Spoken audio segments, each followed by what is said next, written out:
En verdad creo que es muy importante, si apreciamos nuestra vida y deseamos vivirla de una manera correcta, de una manera responsable, uh, es muy importante que conozcamos eh, las más grandes verdades que sustentan la vida de los seres humanos.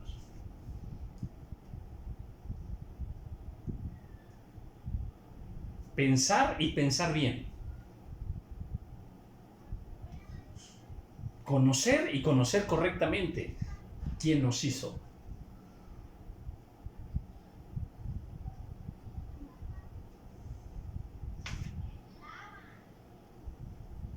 ¿Por qué estamos aquí? ¿Para qué nos fue dada la vida?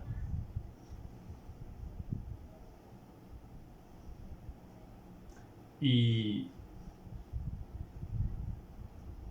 no vivir como aquellos que quieren vivir como ellos quieran, sin límites, sin rendirle cuentas a nadie.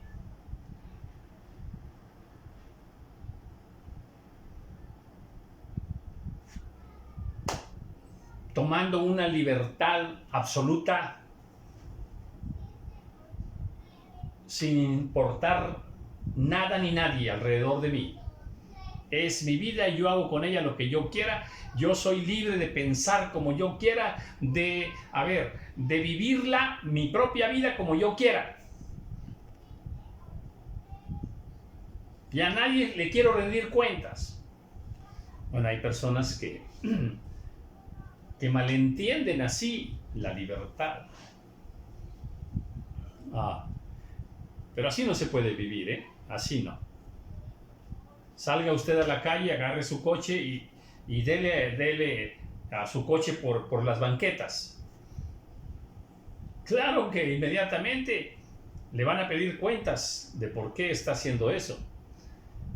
Júntense muchos jóvenes, agarren un balón de fútbol y entren a los jardines de la plaza a jugar ahí fútbol y destruyan el pasto, destruyan las flores que están por ahí sembradas, destruyan los árboles de ornamento que están allí en las plazas.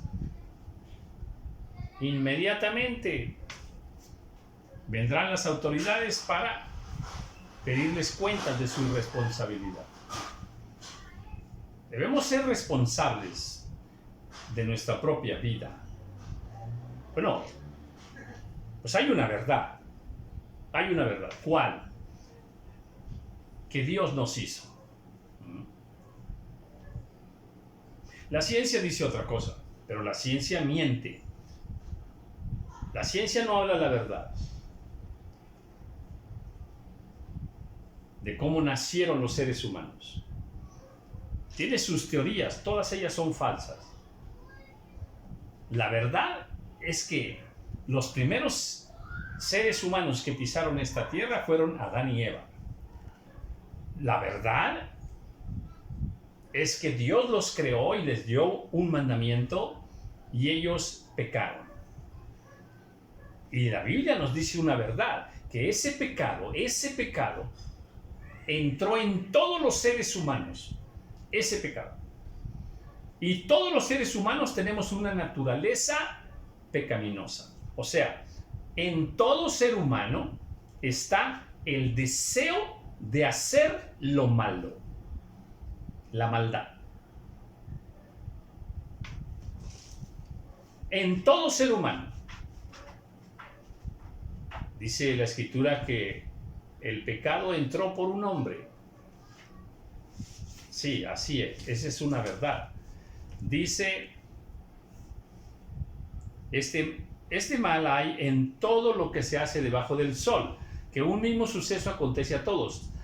Y también que el corazón de los hijos de los hombres está lleno de maldad y de insensatez en su corazón durante su vida. durante su vida.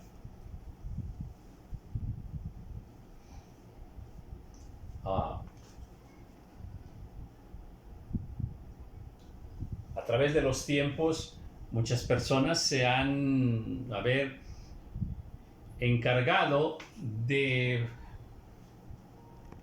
forjar una imagen falsa de los seres humanos, que los seres humanos son buenos. No es así, es lo contrario. La naturaleza humana de todo ser, hombre o mujer, está llena de maldad y de insensatez, llena de pecado. Esta es una verdad. Y con ese pecado vamos a luchar toda la vida. ¿Qué es el pecado? El pecado es una manifestación de la maldad. Cuando alguien peca, hizo algo malo, cometió una maldad. Ahora, hay una verdad muy, muy grande, que el Dios que nos hizo es bueno, que el Dios que nos hizo es amor, que el Dios que nos hizo es justo. Siempre hace la verdad, siempre dice la verdad, no miente. Y Él quiere que nosotros seamos justos. Cuando alguien comete un pecado, es que cometió una injusticia contra alguien. O sea, cometió un pecado, hizo algo injusto contra alguien. El pecado es muerte. El pecado es una ofensa para Dios. El pecado es hacerse enemigo de Dios. El pecado es algo inmundo, es algo sucio, terrible. Es algo asqueroso, espiritualmente es algo asqueroso. El pecado contamina la vida de toda persona. Bueno, estas son verdades absolutas, verdades que cuando vienes a la palabra de Dios, son verdades muy claras, que están aquí en su palabra. Nosotros tenemos que tener muy claras estas verdades. Sí, yo sí batallo con el pecado. Pablo dice, lo que quiero hacer, no hago. Y lo que no quiero hacer, eso hago. Dice, yo mismo con mi mente quiero servir a Dios. Dice, pero veo otra ley en mis miembros, la ley del pecado. Dice, que me lleva cautivo al pecado. Sí, nuestra naturaleza es esa, hacer lo malo. O sea, grábate esto. Porque la Biblia nos dice esto y más, nos dice cómo vencer al pecado, cómo evitar las tentaciones. También nos dice que nunca vamos a dejar de pecar. Nunca.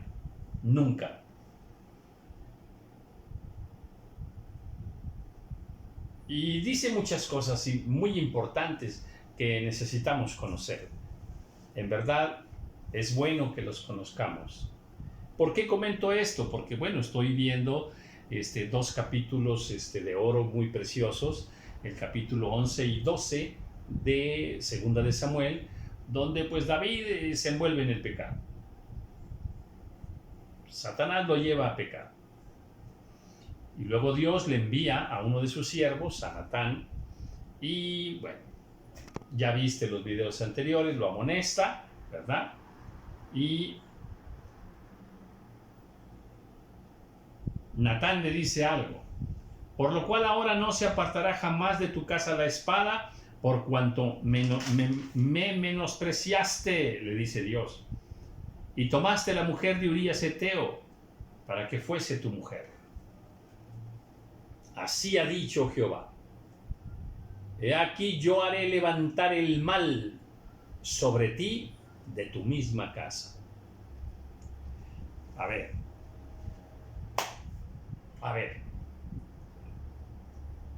Dios aborrece el pecado. ofendemos mucho a Dios cuando pecamos. David ofendió tremendamente a Dios. Y aquí Dios le manda una consecuencia, le manda un castigo. Yo haré levantar el mal sobre ti de tu misma casa. A ver, Dios es el que pone las reglas. No nos asustemos. Hay una tendencia también de maldad de los hombres de tratar de encontrarle un error a Dios. Y vienen muchos versículos donde pareciera que, ándale, aquí, ya, Dios se equivocó aquí. Esto que hizo, que dice Dios aquí está mal. Esto que mandó a hacer es injusto. Hay una tendencia diabólica en juzgar a Dios y condenar a Dios. A ver, ¿y por qué le manda mal? Mira, cállate la boca, porque Dios es justo y todos los castigos que Él pone son justos. Dios nunca pierde su santidad, nunca pierde su justicia. Sentencia sobre David. Y tomaré tus mujeres, le dice Dios, delante de tus ojos y las daré a tu prójimo, el cual yacerá con tus mujeres a la vista del sol. Que, oiga, en serio, si usted es de mente chiquita, con respecto a Dios, y oye que Dios dice, tus mujeres serán violadas delante de ti a la luz del sol. Madre amada. Casi diríamos, no, eso no puede ser, Dios. ¿Por qué dices eso? ¿Por qué mandas a hacer eso? Si tú eres bueno, ¿dónde está tu amor? ¿Dónde está tu misericordia? Ay, Dios, qué tendencia tan perversa tenemos de juzgar a Dios.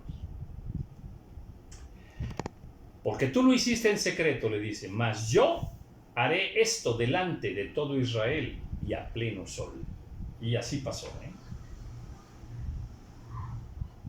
Pero qué sentencia tan dura, ¿eh?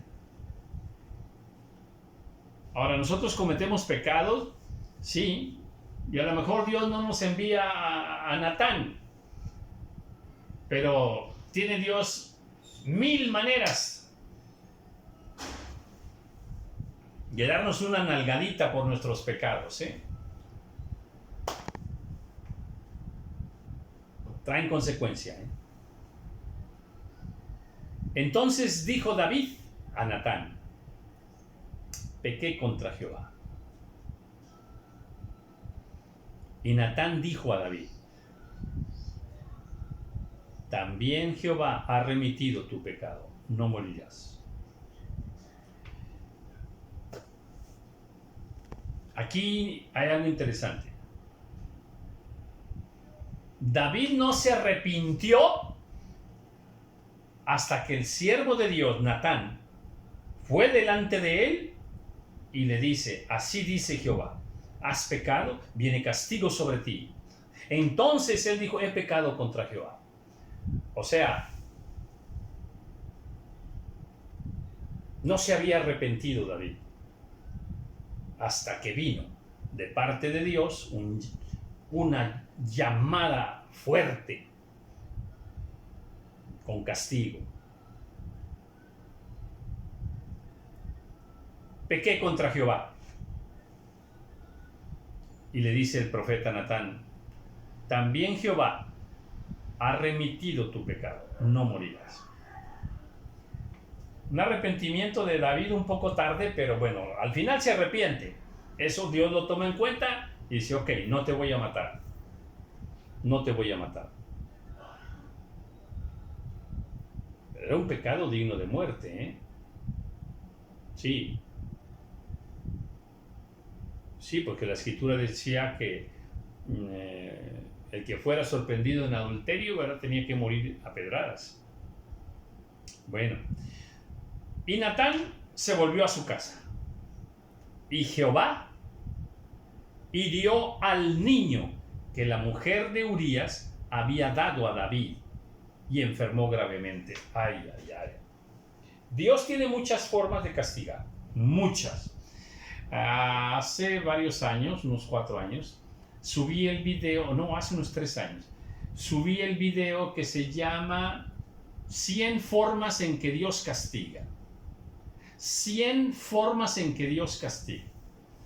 Y en la Biblia vienen como 150, 200 maneras diferentes en que Dios castiga.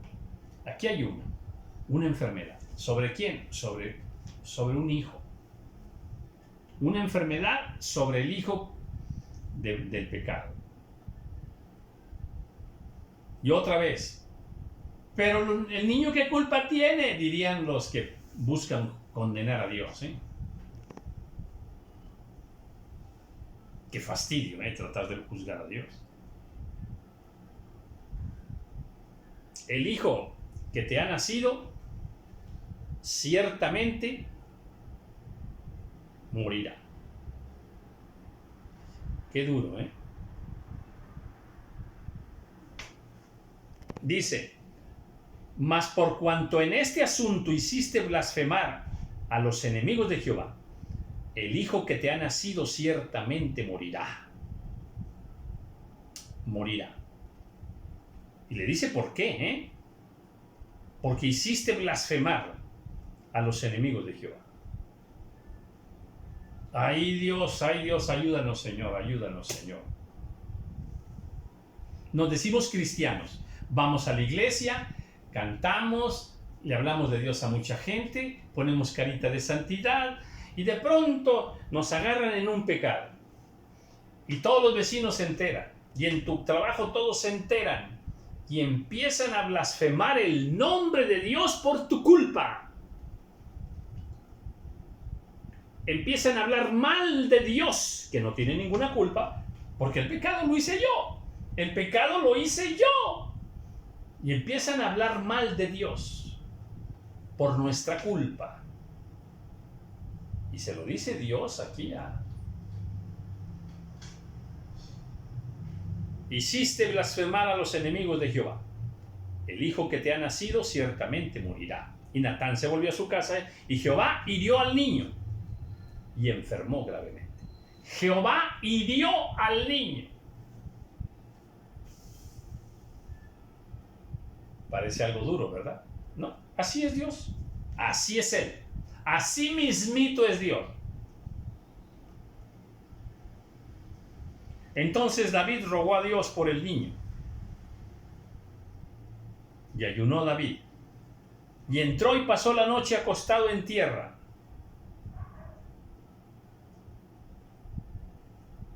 Y se levantaron los ancianos de su casa y fueron a él para hacerlo levantar de la tierra. Pero él no quiso, ni comió con ellos pan. Bueno, ahora sí, ya le pegó, ya le duele.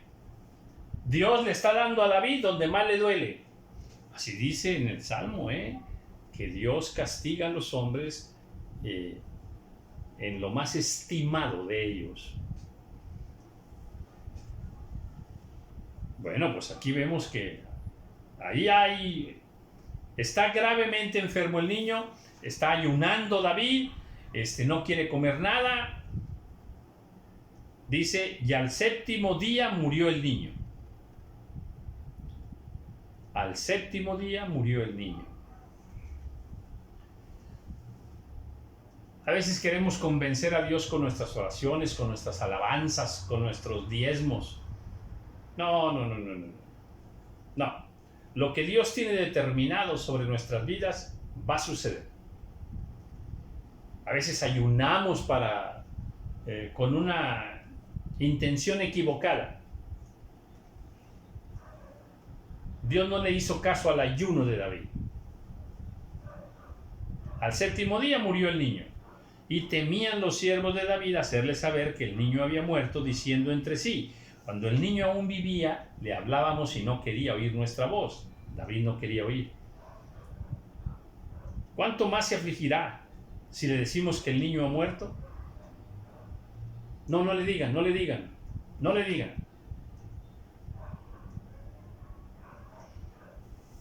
este asunto llevado a las vidas familiares nuestras, cuando a veces, ¿verdad?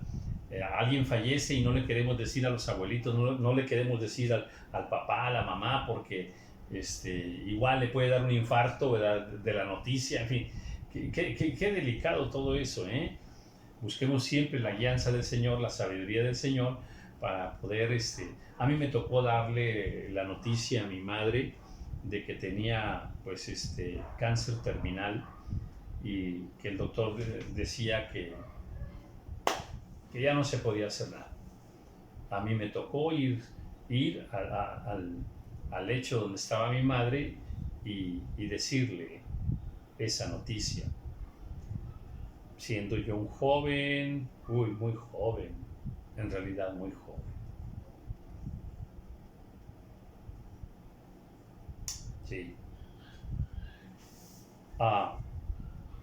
No le querían decir aquí. Mas David, viendo a sus siervos hablar entre sí, entendió que el niño había muerto. Por lo que dijo David a sus siervos: ¿ha muerto el niño? Y ellos respondieron: ha muerto. ¿Qué irá a hacer David? ¡Wow!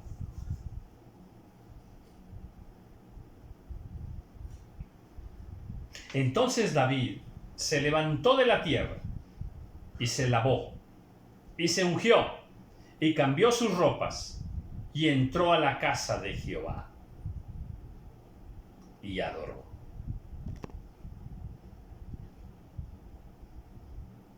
Yo aquí veo un David ya sano, ya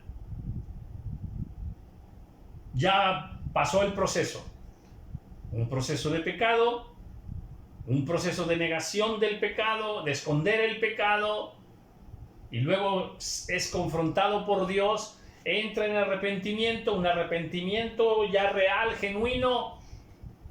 Y ahora, ¿qué momento? Le acaban de decir que ya se murió el niño, que ya no tiene por qué ayunar, que ya no tiene por qué orar, y David se levanta, se lava, se unge, se cambia de ropas y entra a la casa de Jehová. ¿A dónde fue? A donde tenía que ir, a la presencia de Dios, y adoró, o sea, se postró delante de Jehová. Arrepentido totalmente, recibió su lección,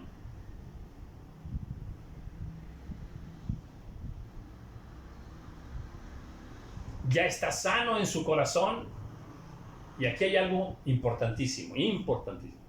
A veces cuando muere papá, cuando muere mamá, cuando muere un hijo y somos cristianos, tardamos mucho en aceptarlo y culpamos a Dios y nos resentimos con Dios. ¿Por qué no lo sanaste? Si yo estaba orando, si estaba ayunando, si tú sabes todo, ¿no? Si el Señor sabe todo, pero Él si quiere lo sana y si quiere no lo sana. Punto. Entiéndelo. Y David lo entendió. Atención con esto. Cuando a alguien se le muere un familiar cercano y se enoja contra Dios, ¿listos? ¿Listos con esto? Es que de alguna manera quiere más al familiar que se murió que a Dios. Ese es un problemón espiritual.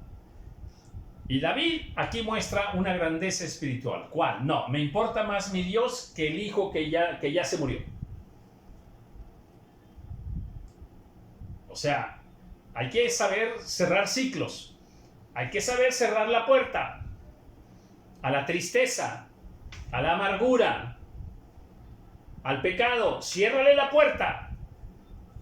Levántate, ve a la presencia de Dios y sigue con tu vida.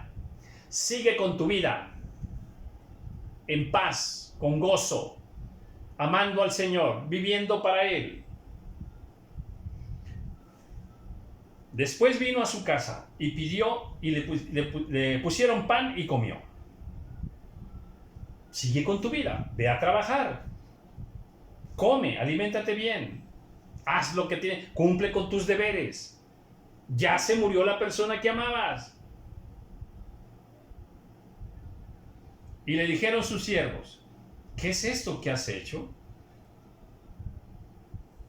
Por el niño viviendo aún ayunabas y llorabas. Y muerto él, te levantaste y comiste pan. ¿Cómo, David? ¿Qué es esto? No te entendemos. Bueno, este es el David del que tenemos que aprender. El del Salmo 23. Crea en mí, oh Dios, un corazón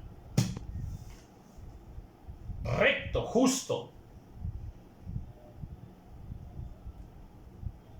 Todos están sorprendidos. David, ¿pero cómo?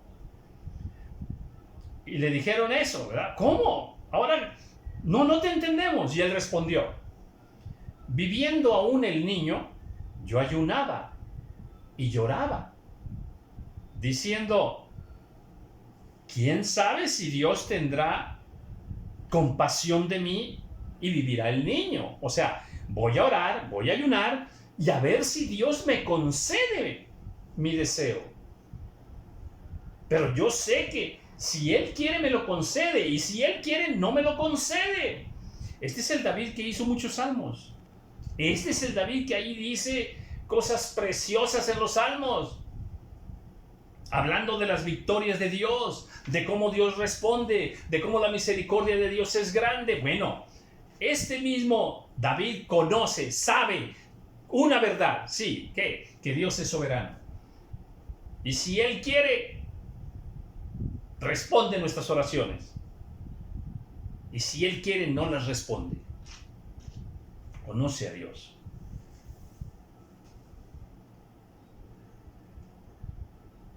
Mas ahora que ha muerto, ¿para qué he de ayunar? ¿Podré yo hacerle volver? Yo voy a Él, mas Él no volverá a mí. Ya, claro le quedó a David. Lección aprendida. Dios es Señor. Él sea alabado. Me postro ante Él para adorarlo. Acepto las pruebas de Dios. Y consoló David a Betsabé, su mujer. Y llegándose a ella, durmió con ella. Y ella le dio a luz un hijo. Llamó su nombre Salomón, al cual amó Jehová. Y envió un mensaje por medio de Natán profeta. Así llamó su nombre Jedidías, a causa de Jehová. Qué cierre, qué interesantísimo esto final, ¿eh? Consoló David a Betsabé. Betsabé lloró mucho, le dolió mucho. Sí, pero ella también tenía que aprender, ¿ok? Y su esposo está allí para enseñarle, Ahora, aquí lo interesante es, a ver, la primera vez que David se llegó a Betsabé y hubo aquel hijo, es pecado. Y ahora se vuelve a llegar a ella. La pregunta es, ¿por qué ya no es pecado? Dice que ahora viene un hijo llamado Salomón y que dice que Dios amó a Salomón. ¿Quiere decir que Dios no amó al otro hijo de pecado? Qué interesante, ¿verdad? Son situaciones que debemos reflexionar y entender a Dios y entender la naturaleza humana y aprender estas verdades para vivir bien, una vida agradando al Señor. Y envió un mensaje por medio de Natán profeta, así llamó su nombre Jedidías, a causa de Jehová. Quiero dejar aquí este capítulo que creo que en verdad estos dos capítulos, capítulo 11 y capítulo 12, en verdad tienen mucho que enseñarnos. Allí hay cosas malas de David, pero hay cosas lindas de David. Quedémonos con lo hermoso de David y aprendamos de todo ese proceso tremendo de tentación, de pecado, de mentira, de engaño, de homicidio, de deseos de matar, en fin, todo eso. Esa es nuestra naturaleza, pecaminosa, perversa. Pero rindámonos al Señor, oremos, ayunemos, adoremos al Señor y recibamos del Señor las pruebas, las amonestaciones de parte del Señor. Te dije que no nos va a enviar al profeta Natán, pero nos va a enviar a muchas personas alrededor nuestro que van a traer mensajes de Dios a nuestra vida. Así es que tengamos nuestro oído siempre dispuesto, y el que tenga oídos para oír, oiga. Muchas bendiciones.